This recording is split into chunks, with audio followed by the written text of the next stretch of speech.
नमक बनाने के लिए कैसे ये लोग डालते हैं अपनी पूरी जिंदगी खतरे में। और देश का एक ऐसा राष्ट्रपति जिसने बनाया था 35,000 महिलाओं के साथ गैर संबंध, कौन है ये आदमी? और अडानी को नीचे गिरा के हिंडनबर्ग ने कमाए करोड़ों रुपए। क्या ये सारी है पैसे कमाने की चाल? और खराब एटीएम का इस्तेमाल करके ये आदमी कैसे बन गया करोड़पति? और भारत की शादियां कैसे तबाह कर रही है लोगों की जिंदगी? और अब भारत में भी आने वाला है यूक्रेन जैसा भूकंप, हो गई है भविष्यवाणी। जानने के लिए बने रहिए वीडियो के एंड तक। नंबर 7, आप जो भी घर पर नमक खा रहे हो उसे बनाने के लिए कई लोग अपने हाथ पैर यहाँ तक कि अपनी जिंदगी भी दांव पर लगा रहे हैं। हाँ, आपने बिल्कुल सही सुना। गुजरात रेगिस्तान में जो नमक बनाया जाता है उसकी खेती करने के लिए जो लोग काम करते हैं उनकी जिंदगी बहुत ज्यादा जोखिम में होती है। नमक की खेती करना उतना भी आसान नहीं जितना लगता है। और नमक की खेती करने वाले लोगों को कई प्रकार की चमड़ी की प्रॉब्लम से गुजरना पड़ता है। उन्हें बहुत ज्यादा अलग अलग टाइप की स्किन प्रॉब्लम्स हो जाती है। और उसी के साथ 40 से 50 की उम्र आते वक्त उनमें से ज्यादातर अंधे हो जाते हैं, क्योंकि सूरज की रोशनी उनकी आंखों में काफी ज्यादा गिरती है नमक से रिफ्लेक्ट होकर। और अगर उनको शरीर में कहीं पर भी चोट लगती है तो वो चोट कई महीनों तक नमक की वजह से ठीक नहीं होती। और अगर एक बार भी इनका कोई चोट वाला हिस्सा ज्यादा देर नमक वाले पानी में रह जाता है तो फिर उनको वो अंग काटना भी पड़ता है। ये बहुत ही ज्यादा खतरनाक काम है, जिसके बाद पूरे साल भर मेहनत करके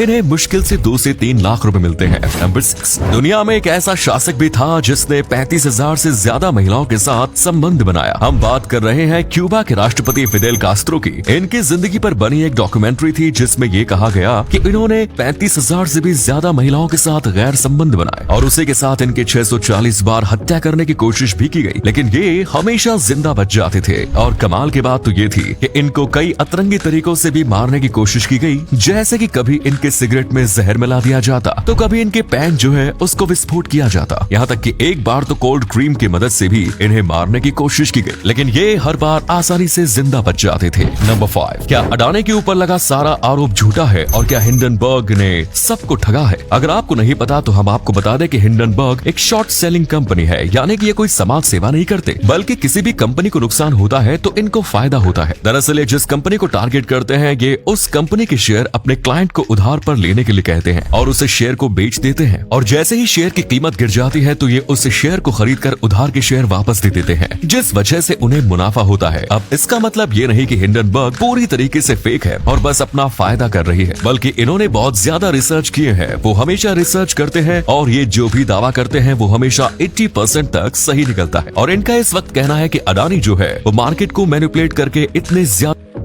पूरी तरीके से अपने शेयर्स को मैनिपुलेट किया और अपने शेयर्स की कीमत इतनी ज्यादा बढ़ा दी। और अडानी ने इस मामले को अब कोर्ट में घसीटा है और यूएसए के सबसे बड़े लॉयर को अपना लॉयर बनाया है। नंबर 4, खराब एटीएम का इस्तेमाल करके एक आदमी करोड़पति बन गया। ये आदमी ऑस्ट्रेलिया का रहने वाला था और इसने एक बार जाकर एटीएम में से 10,000 रुपए निकालने की कोशिश की, लेकिन स्क्रीन पर मैसेज आया कि ये ट्रांजेक्शन कैंसिल हो गई है। लेकिन जब उसने नीचे देखा तो ट्रे से पैसे बाहर निकले हुए थे। उसने इस पैसे को लिया और देखा तो उसके बैंक से कुछ भी अमाउंट नहीं कटा। इसके बाद उस आदमी ने इस एटीएम से और भी पैसे निकालने की कोशिश की और इस बार भी ऐसा ही हुआ। इसे पैसे मिल गए लेकिन उसके बैंक से पैसे नहीं कटे। फिर क्या था, इसने एटीएम में से पैसे निकालना शुरू किया और करीब 9 करोड़ रुपए निकाले और बैंक को इसके बारे में 5 से 6 महीने तक पता ही नहीं चला और इन्होंने सारे के सारे पैसे मस्त मौज मस्ती में उड़ा दिए। इतने पैसे मिलने के बाद इन्होंने एक बार बैंक में फोन करके पूछा था कि इनके अकाउंट में कुछ गड़बड़ी तो नहीं, लेकिन संतुष्टि होने पर इन्होंने पैसे उड़ाना शुरू कर दिया। नंबर 3, क्या इंडिया में महंगी शादी करना पैसे वेस्ट करना है? पूरी दुनिया के मुकाबले इंडिया में सबसे ज्यादा महंगी शादी की जाती है। एक आंकड़े के हिसाब से इंडिया का एवरेज परिवार अपने बचत का या फिर सालाना इनकम का 80% अपनी बेटी या फिर बेटे की शादी में लगा देते हैं। जो भी छोटी शादी करता है उन्हें लगता है कि लोग उसका मजाक उड़ाएंगे। इस वजह से जानबूझकर पैसे न होने के बाद भी कई लोग लोन लेकर भी शादी करते हैं, क्योंकि हर किसी को बड़ी शादी चाहिए। अब बड़ी शादी करवाने में कोई दिक्कत नहीं है, लेकिन ये करवाने से पहले आपको सोचना चाहिए कि क्या सच में आपके पास इतने पैसे हैं। और अगर शादी करवाने में आपकी इनकम का 80% हिस्सा चला जाता है तो यकीनन ये बिल्कुल भी सही डिसीजन नहीं है।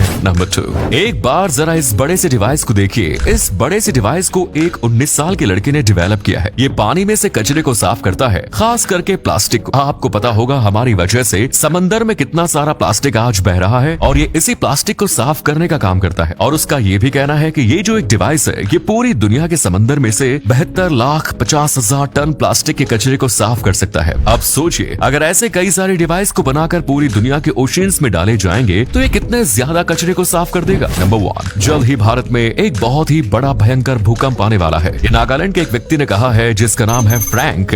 आपको पता होगा कुछ ही दिनों पहले टर्की और सीरिया में भूकंप आया। इस व्यक्ति ने इसको भी ऑलरेडी प्रेडिक्ट करके रखा था कि यहाँ पर भूकंप आने वाला है, और इसी तरीके से इनका ये भी कहना है कि अगले कुछ महीने या फिर साल में भारत में भी कुछ इतना भयंकर भूकंप आएगा। इस भूकंप का रेडियस काफी ज्यादा बड़ा होगा और ये भारत के कई सारे शहरों पर असर दिखाएगा। अब इनकी भविष्यवाणी कितनी ज्यादा सही निकलती है ये तो समय ही बताएगा, क्योंकि भूकंप रोकना हम इंसानों की बस की बात तो नहीं। तो दोस्तों, अगर वीडियो पसंद आई है तो वीडियो को लाइक करके अपने दोस्तों में से शेयर जरूर करें, क्योंकि आपके एक शेयर से हमें बहुत ज्यादा मोटिवेशन मिलता है। धन्यवाद।